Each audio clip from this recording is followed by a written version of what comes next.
আমার বাবা নেই, আমার স্বজন নেই, শেখ রাসেলও নেই, আমার স্বজন আপনারা, এই বাঙালিরা শেখ হাসিনার স্বজন।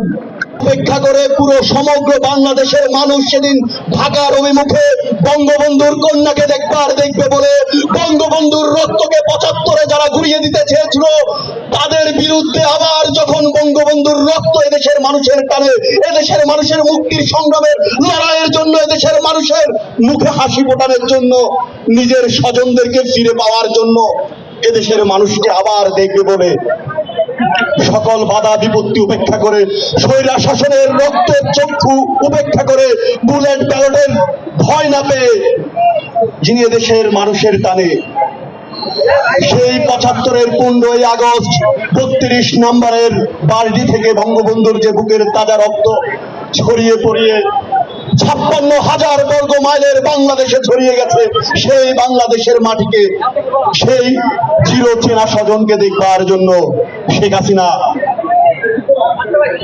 এই বাঙালির একমাত্র আশার বাতিঘর হয়ে বাংলাদেশে ফিরে এলেন।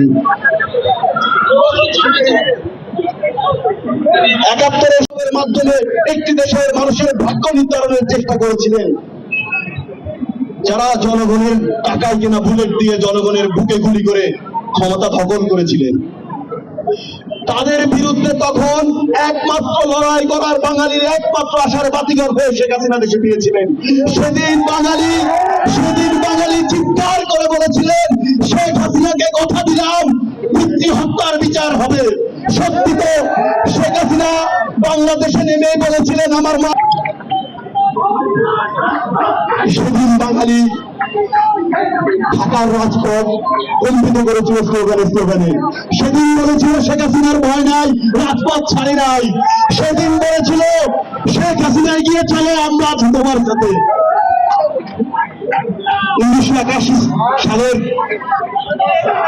১৪, ১৫, ১৬ই ফেব্রুয়ারিতে আওয়ামী লীগের সম্মেলনে যখন বঙ্গবন্ধুর তনয়া দেশরত্ন শেখ হাসিনাকে সভাপতি নির্বাচিত করা হয়েছিল, তিনি তখন দেশে ছিলেন না, কিন্তু আওয়ামী লীগ ঠিক বুঝেছিলেন যে শেখ হাসিনা আসলে বাঙালির ভাগ্য পরিবর্তন হবে, আওয়ামী লীগের ভাগ্য পরিবর্তন হবে, এদেশের দুটি মানুষের ভাগ্য পরিবর্তন হবে। সেদিনের আওয়ামী লীগের সেই সভাপতি নির্বাচন হওয়ার সিদ্ধান্তটি আমার মনে হয় বাংলাদেশের সবচেয়ে গুরুত্বপূর্ণ সিদ্ধান্তের একটি গুরুত্বপূর্ণ সিদ্ধান্ত ছিল এটি, যেখানে গণতন্ত্রের জন্য রক্ত দিতে হয়েছে আওয়ামী লীগের নেতৃবৃন্দদেরকে, যেখানে ভোটের জন্য অধিকারের জন্য রক্ত দিতে হয়েছে, মৌলিক অধিকারের জন্য রক্ত দিতে হয়েছে, যেখানে কথা বলার ভাষার জন্য রক্ত দিতে হয়েছে, যেখানে স্বাধীনতার সবচেয়ে সুন্দর শব্দটি জয় বাংলা সেটি বলা নিষিদ্ধ ছিল। সেই লড়াই, ১৬ বছরের লড়াই শেষে এই বাঙালিকে আবারও ভোটের অধিকার ফিরিয়ে দিয়েছিলেন শেখ হাসিনা। আজকে হয়তো অনেক সহজ, আমরা খুব সহজ করে ভাবতে পারি বাংলাদেশ আজকে একটি উন্নত সমৃদ্ধ দেশের দিকে যাচ্ছে, লিস্ট ডেভেলপমেন্ট কান্ট্রির গ্রাজুয়েশন কমপ্লিট করতে যাচ্ছে, কিন্তু এই লড়াই খুব সহজ এমনটা নয়। শেখ হাসিনার জন্য এই লড়াই ছিল তার সেই পিতার যে অসম্পূর্ণ স্বপ্নগুলো পূরণ করার লড়াই, সে লড়াই ছিল শেখ হাসিনার কাছে এটি, কিভাবে আবার সোনার বাংলা প্রতিষ্ঠিত করা যায়। বঙ্গবন্ধু যে স্বপ্ন দেখেছিলেন সেই স্বপ্ন কিভাবে বাস্তবায়ন করা যায়। আমরা দেখেছি ২১ বার শেখ হাসিনাকে হত্যা করার চেষ্টা করা হয়েছিল। এই যে মানুষটি সবকিছু হারিয়ে নিজের দেশে ঠাঁই পাননি, সে মানুষটি সেদিন